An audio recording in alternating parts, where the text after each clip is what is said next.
what advice would I give to veterans who are thinking about starting their own business? Well, there's a couple of really important ones. First, whatever you do post-service, you gotta pick something that inspires you and that you really love, because for all the bitching and whining that we did when we were in uniform, you really don't realize how much you're gonna miss it once you leave the tribe. So your next act has gotta be something that you're interested in, excited by, and that gives you joy, because there's gonna be a lot of dark, scary moments in entrepreneurship, and it's the passion for what you're doing and the excitement about what you're doing that carries you through those. Second piece of advice, which I wish I'd thought more about, is the importance of getting profitable as quickly as possible and staying profitable. Because once you're making money and your business is self-sustaining, the clock ticks more slowly.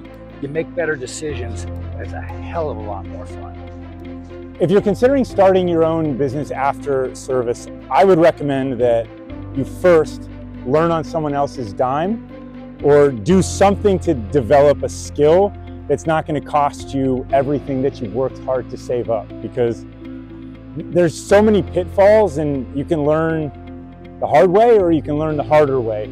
And it's also nice to kind of have a battle buddy along the way. So find someone, become an apprentice, figure out how to reinvent yourself a little bit, and just get to work and make sure that that's really the life that you want to lead, or that it's the mission that you really want to have in your next stage of your life.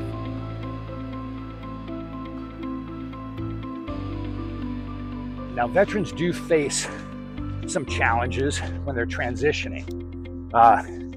One of the biggest ones is the loss of tribe. Honestly, for me, that was by far the hardest thing in my transition. From being a SEAL to not, was trying to find my footing. Best way to do that is to reach out to some of the organizations that are out there, and there's great ones. Transition Overwatch, the Honor Foundation, so many more. If you're having trouble, real trouble with your family, maybe Boulder Crest Foundation. But first you got to find the floor.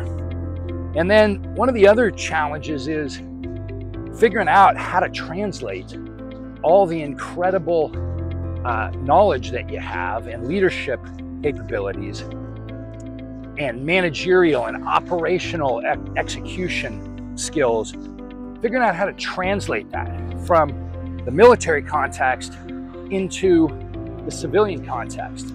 Really, the best way to do that is to find a veteran mentor who has already done it. And there's lots of folks out there if you just ask around and aren't afraid to ask for help. And I'll give you a secret. One of the things that I've learned, vets, as they're coming out, are reluctant to ask for help. Vets, once they're out, are dying to help guys doing transitions. So be bold and ask for some help.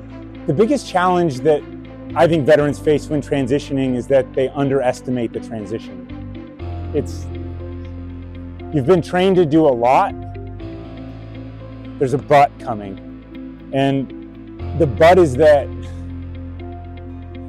it feels like the Wild Wild West. You lose a lot of your support structures, you lose your identity, you lose who you think you are and should be. And when you keep taking away things and then you start to think about that, it's a very, very challenging time. So the slower you can take it and still keep moving forward, the better. And if you're not moving forward, then find somebody else and ask for help, because it doesn't have to be in a therapist's room. It can be outside with rucks on, or it can be at any physical activity of your choice or any interest of your choice.